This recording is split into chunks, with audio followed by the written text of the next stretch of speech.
La segunda unción también se conoce en la doctrina mormona como bendiciones mayores de sacerdocio Melquisedec. Se conoce como la segunda bendición o la segunda investidura. ¿Qué es la segunda unción?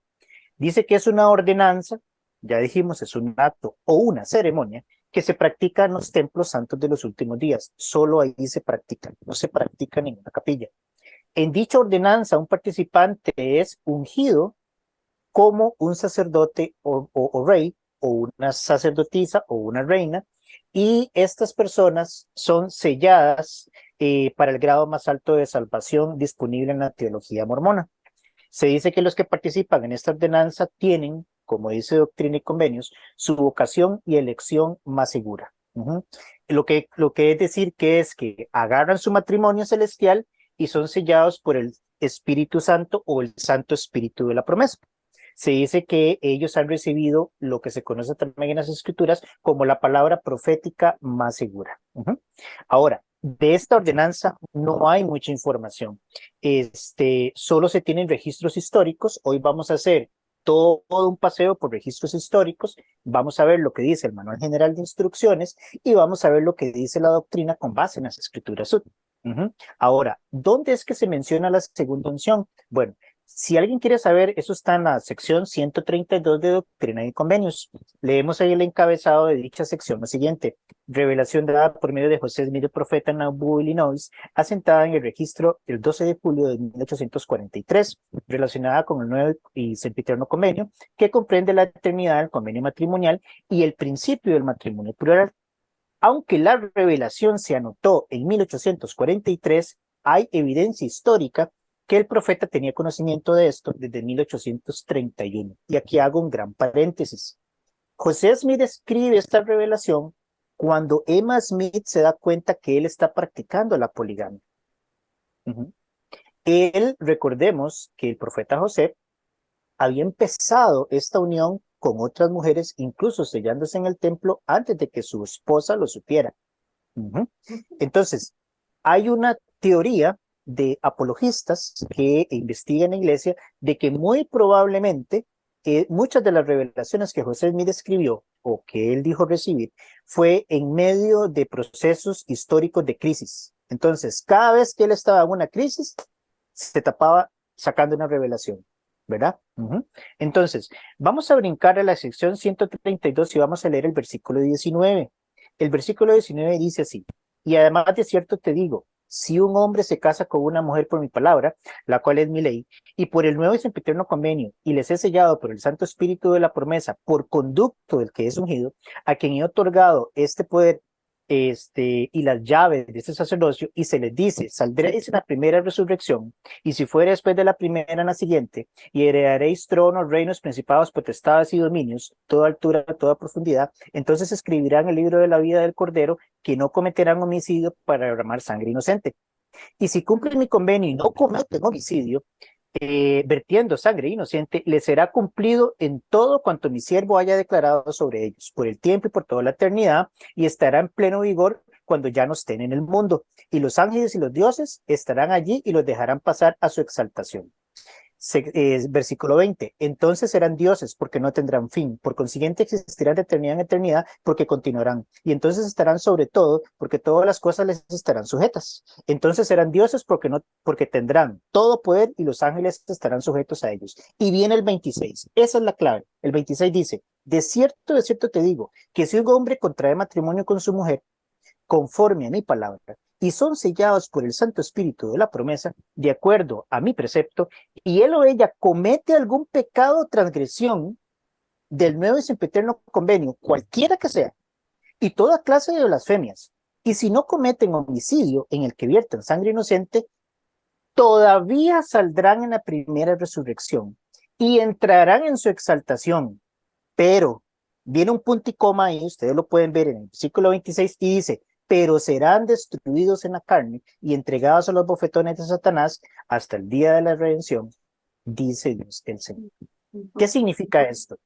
El profeta José Smith en esta época, él no escribió literalmente, y con esto me refiero a la segunda unción. No, todo esto deriva de este versículo en donde se va descomponiendo por varias partes. Primero, el profeta menciona el nuevo y sempiterno convenio del matrimonio, que se realiza en un templo, que participa el Santo Espíritu de la promesa, que hay una promesa de exaltación y llegar a ser dioses, y que hay una eximente.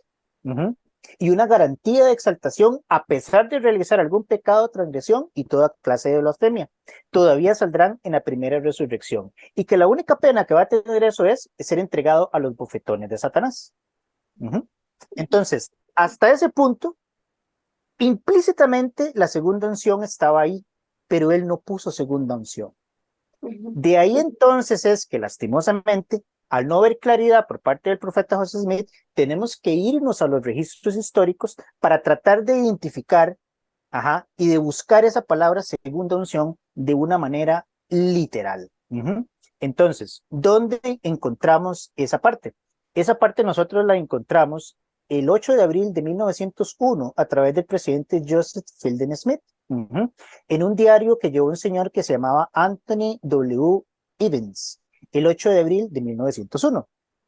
Joseph Fielding Smith escribió: ningún hombre recibe la plenitud del sacerdocio de Melquisedec hasta que no haya recibido su segunda unción. Los hombres que sean recomendados a esta ordenanza sagrada deben ser hombres de Dios cuya fe e integridad sean indiscutibles. Otro hecho histórico que habla directamente de la segunda unción fue el presidente Wilford Woodruff, tercer presidente de la iglesia, donde en 1897 se hace el primer audio de un profeta y se graba la voz del presidente Woodruff. Fue la primera vez que se logra grabar la voz de un profeta y él dijo lo siguiente: cuando Woodruff afirmó que él recibió sus propias investiduras, él puede haber usado el plural para referirse a ambas investiduras. Su primera unción, cuando fue ungido como preparación para recibir más bendiciones, el 2 de diciembre de 1843, y su segunda unción o sellamiento, cuando se selló con su esposa Phoebe, el 28 de enero de 1844. BYU escribió lo siguiente: generalmente esta ordenanza se le llama la plenitud del sacerdocio, aunque algunas veces se le llamó la segunda unción o investidura. Entonces, ¿qué es lo que pasa con esto? Que para recibir todas las ordenanzas salvadoras, los profetas en la antigüedad, en los inicios de la restauración de la iglesia, lo que hacían era que la persona se bautizaba, recibía el don del Espíritu Santo, recibían el sacerdocio, recibían su investidura, pero si ustedes recuerdan, la oración de la investidura dice que es para prepararse para llegar a ser reyes y reinas del más alto Dios, sacerdotes y sacerdotisas del más alto Dios, pero no los nombran todavía. Cuando usted se sella aún, usted recibe una promesa de llegar a ser, pero tampoco se sella sobre su cabeza esa bendición.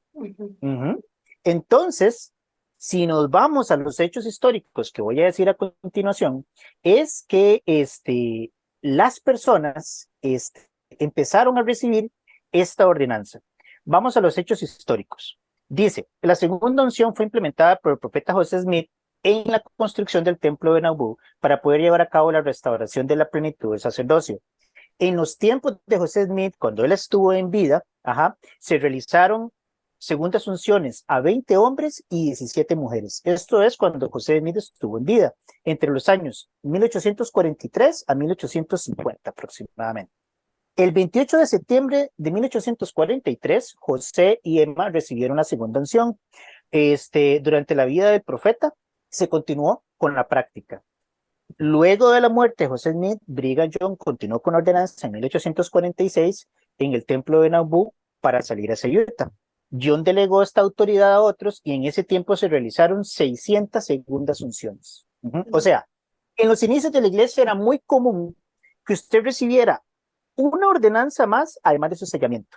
La pregunta es, ¿qué pasó en la historia para que esa ordenanza se perdiera? ¿Quién tomó la decisión? La misma historia nos lo va contando.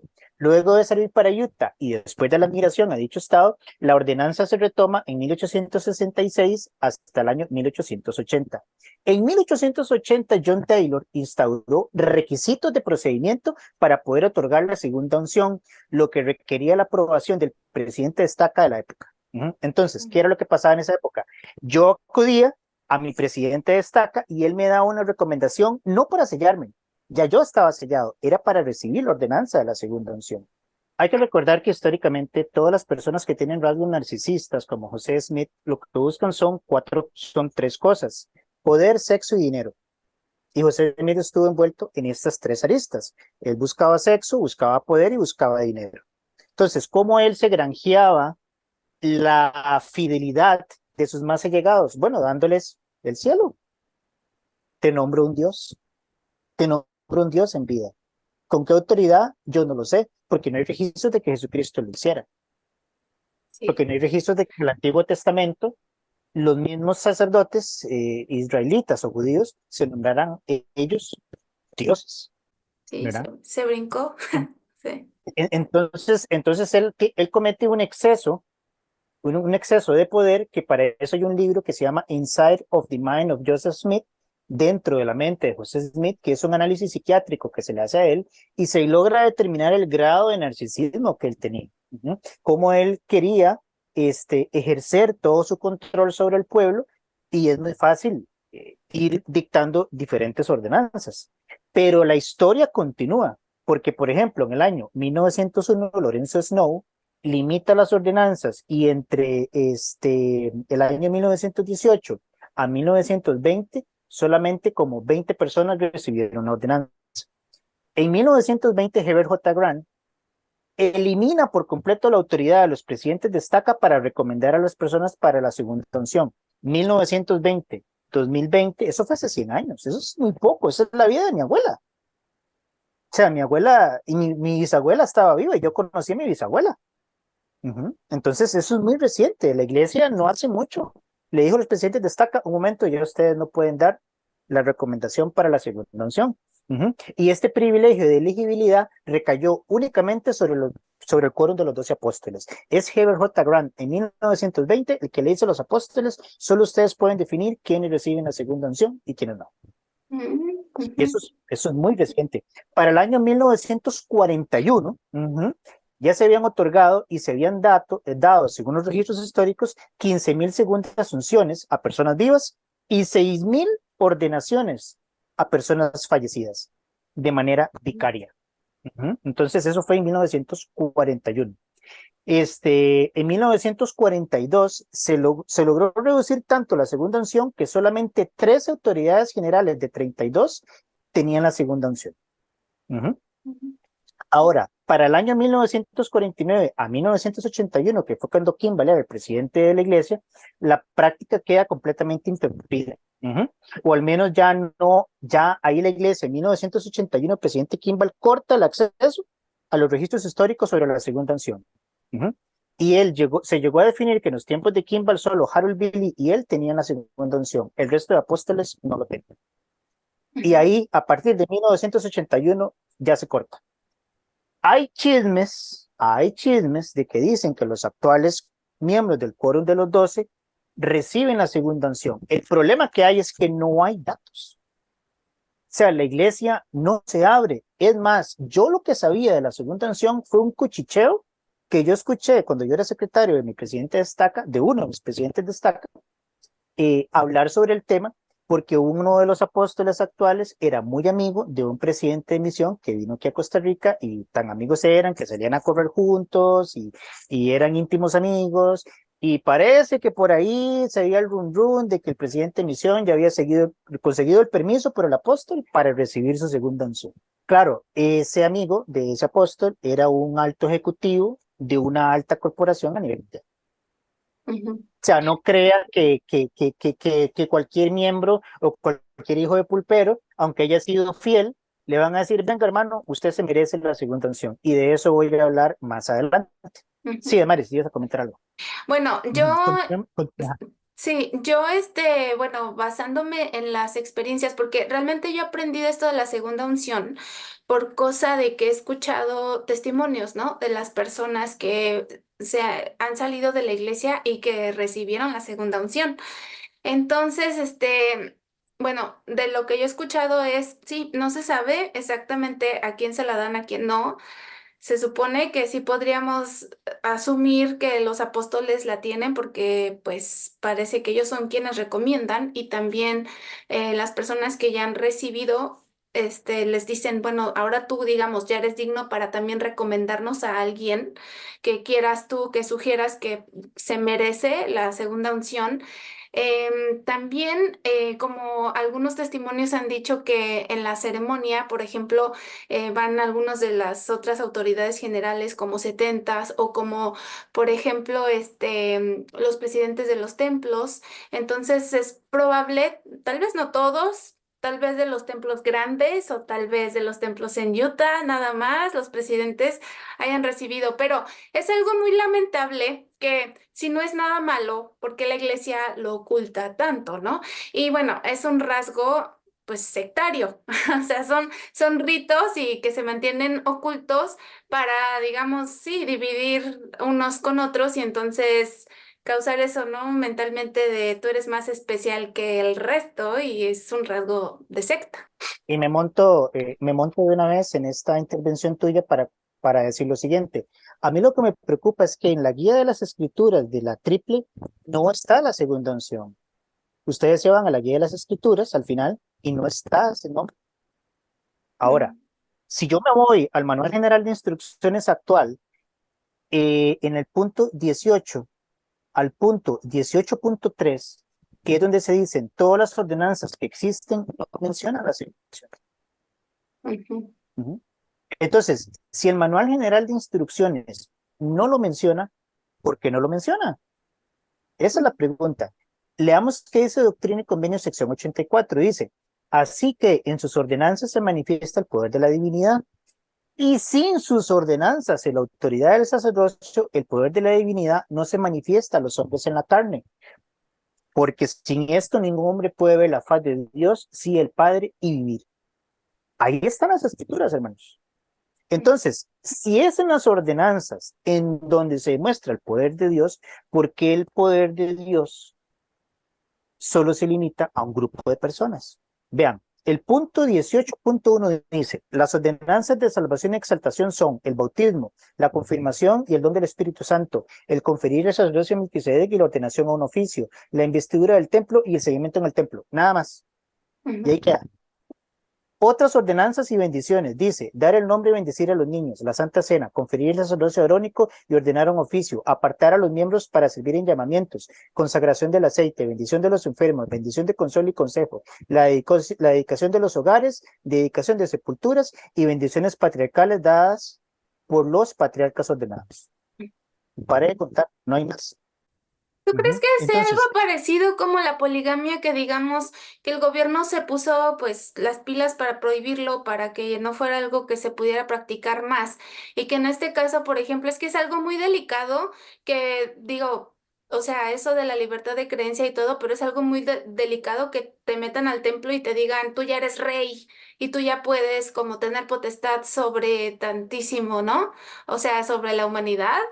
Y no sé si tal vez también, digamos, por temor, podría venir pues de los gobiernos principalmente, que pusieron un alto y dijeron, a ver, bájenle, bájenle. Aquí nada de que me van a andar ordenando reyes y reinas.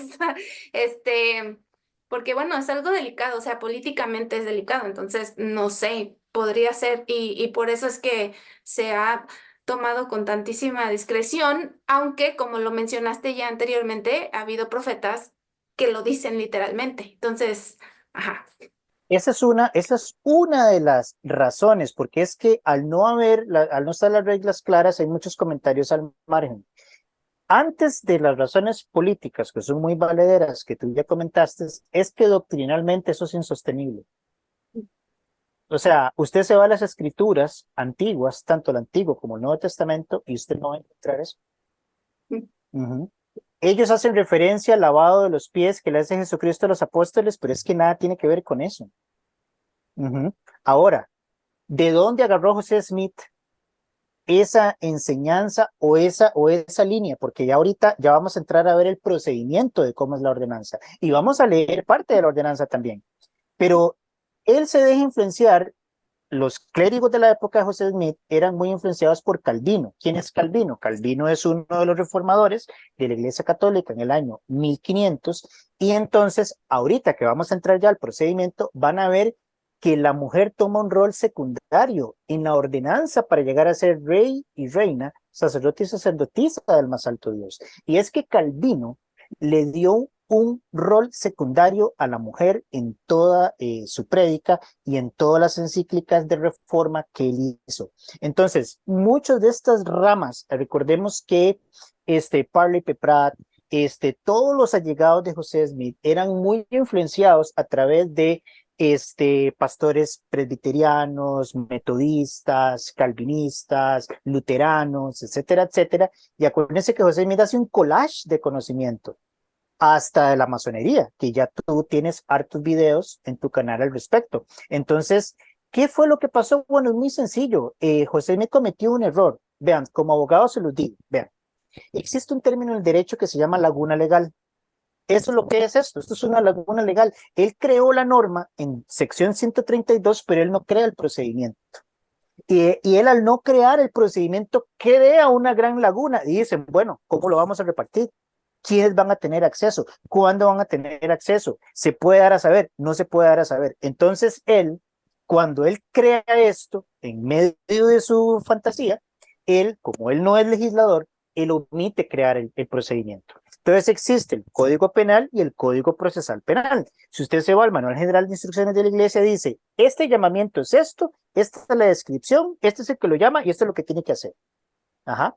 Entonces, todo está debidamente detallado. Si usted va al templo, usted va a encontrar esta es la ordenanza, esta es la oración, esto se practica y en este salón. Norma y procedimiento. José Smith no dejó el procedimiento de la segunda unción. Es un campo muy abierto. Ahora, ¿dónde está el problema con la segunda unción para los miembros? Es que, de acuerdo al estudio doctrinal que hice, y si ustedes quieren, háganlo ustedes, esa es la idea, que todos aportemos, porque precisamente el programa se llama Hablemos, porque es una plática, y me van a disculpar, yo no soy teólogo, yo soy un ex miembro de la iglesia común y corriente, porque ustedes lo quisieron así, porque la iglesia mormona no tiene clérigos profesionales, entonces ahora se aguantan, porque ahora somos personas comunes y corrientes haciendo el análisis de cosas tan delicadas como estas. ¿Saben por qué? Porque ni su profeta ni sus apóstoles salen a hablar de esto en la conferencia general y a explicarle a la gente, porque todo lo tienen en un secretismo. Pero les voy a decir dónde está el problema para ustedes. El problema para ustedes está en que hay un debate muy serio en que si es una ordenanza necesaria o no para la exaltación, porque no se hace vicariamente en los templos actualmente. Yo pregunto, ¿se va a hacer en el milenio? Créanme que investigué y no encontré nada. Si alguien sabe, pónganlo en la caja de comentarios, porque yo le pregunto a usted, miembro de la iglesia que ha sido fiel toda su vida, ¿cuándo va a recibir usted esa segunda unción? Ya vemos que existe, ya vemos que es un requisito, entonces, ¿será que ellos están limitando ese gran requisito para llegar a ser dioses solo un grupo de personas?